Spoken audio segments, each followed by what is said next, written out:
I would also say that personality is a hybrid discipline. It's partly science, but it's partly engineering. The clinical element of it, I would say, is more like engineering, and what engineers do is try to do things. They try to make something happen, and they are informed by theory, but the point is still to build something. And when you're working as a clinical psychologist, and most of the initial theorists that we'll discuss for the first little more than a third to a half of the course are clinical theorists, they're trying to build something.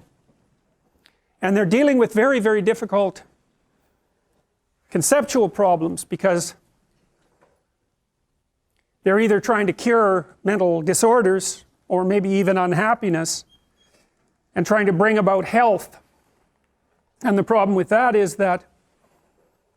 it's not a straightforward thing to define a mental disorder from a scientific perspective, because what's healthy mentally and what's not is partly social judgment, and it's partly socially constructed, and it partly has to do with norms, and it partly has to do with ideals, because you might also say that to be healthy is to be normal, but you could also say that to be healthy is to be ideal. And then of course you run into the problem of having to conceptualize an ideal, and it isn't self-evident that science is capable of conceptualizing an ideal, because ideals tend to fall into the domain of moral judgments, say, or philosophical judgments, rather than scientific judgments per se.